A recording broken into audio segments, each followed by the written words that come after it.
It's actually going really well, man. I mean, we've been competing like crazy, man. And every day we've had, some turnovers, some interceptions, and things of that nature, which is really good to see from the secondary. Because that's one place we got to get better at moving forward. And it's good to see a lot of the young guys getting a lot of reps and being able to execute. Yeah, we have some mistakes here and there, but they're getting a lot of reps. A lot of reps in practice, and I think that's a really good positive things for us. Whether it's the back end or front end, doing what they're supposed to do. But getting to the ball, creating havoc. Getting pressure on the quarterback. Those are the things we like to see, especially early on in practice. Today was the first day of pads, right? Yes, it was. How'd that go for y'all? Oh, it was good. It was good, man. I'm just telling you, man, the energy out there on the field hasn't changed since day one. It heightened just a little bit because of the pads were on, and I think the guys were excited to actually, hit each other a little bit today. And so a lot of noise talking out there today, a lot of physicality, but it was a really good practice today, a lot of back and forth. And that's what you want to see, with good football teams. And if we can continue to go back and forth and have a lot of consistency on both sides of the ball, we'll be pretty good come next year. Hey, Bryan, Michael McCammon here. We're kind of sharing a laptop as we're at baseball. Oh, I see y'all double dipping over there. We're hanging out together. But you mentioned the defensive line. Obviously, that's an area that you guys probably obviously want to improve coming into the season, and they've been having some work with Ben Souders. What's been your impression as they've begun practice on their ability to get to the quarterback? Have you seen, because of the weight changes, some improvement there? I think the guys have gotten stronger for sure. And that's a positive thing, and that's a big kudos to Ben and his staff. You see guys getting off the ball quicker, a little bit than from the fall, and that's a really good thing to see, because if you can get off the ball really quick and have a great get off, that gives you a better chance to be able to get to the quarterback.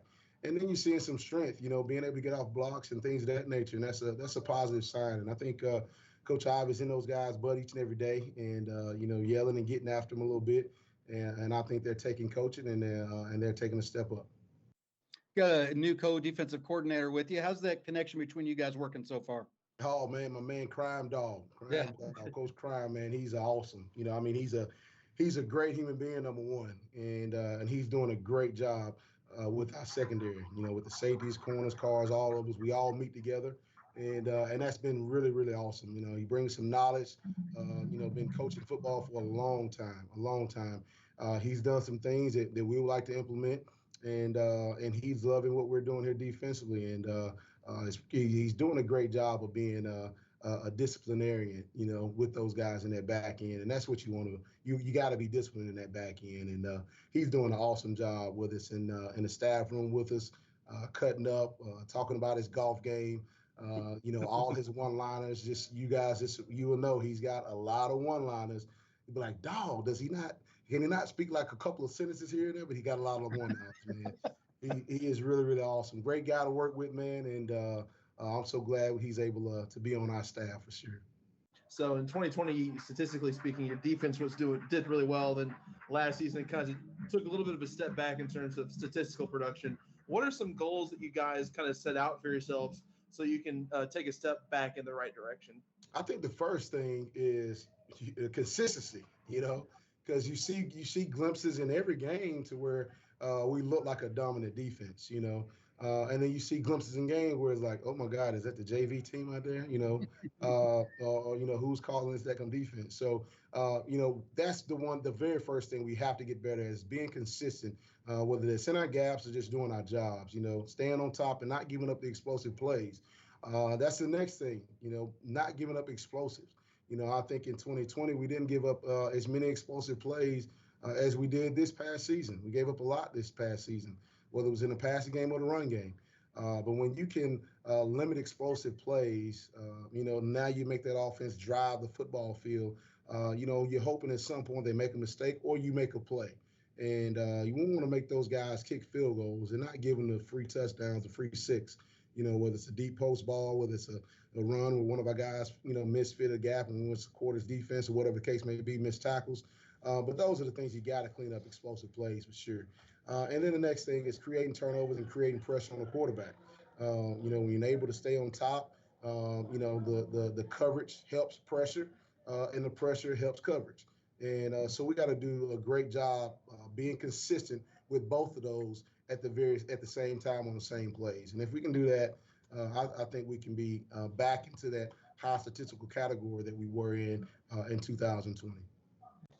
Couple guys that are coming off the redshirt years that I'm really curious about. One is Ben Perry going to the guard position, and obviously, and I talked to Scott Satterfield about this the other day. And the other one is Caleb Banks. I mean, he's just a body you can't ignore. What's your impression of first of Ben and then Caleb as well? Ben is hungry, man. Ben is really, really hungry, and we knew that coming in. As a true freshman, he just wasn't, just ready to play at that moment. We played him in 4 games, but he's really, really hungry. I mean, he's texting me at 10 o'clock, 10:30 at night, asking questions about, certain defenses and things of that nature. And he's come in and met with Coach Crime multiple times. So when you have players that are hungry like that, like a Money Montgomery, he eats, sleeps, and drinks football, and Ben is getting that way. And so that's a positive thing. When you know what to do, how to do it, you're going to make plays. And that's what Ben has shown these first 3 days. And so we're very excited about being at the guard position and hopefully continue to be consistent and making some plays for us the rest of the spring. How are Trey and Monty coming along in their rehab, and how healthy in general is the defense heading into spring? Well, I think that's the one thing we have to get healthy from a defensive standpoint, especially with the guys that played a lot of football for us, right?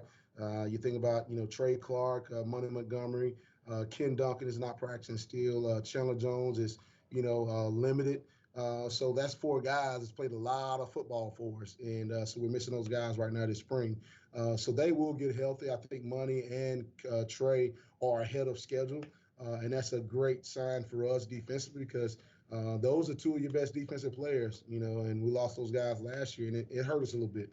So once we continue to get healthy, I think we'll be back on track to be a polished defense. And just a quick follow-up to that, with those 4 guys being limited or completely out, how important does it make it for the guys behind them to really take advantage of those reps and have a good showing?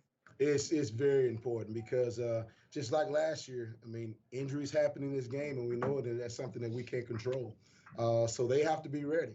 And I think the guys that are behind those guys in those positions, they're getting some really, really, really critical reps this spring to where if those guys do go down, we feel very, very confident that they can go in and we won't lose a step, with those guys going out. So it's really critical, and I think the guys are stepping up to the challenge, but they got to be more consistent as well throughout the rest of spring.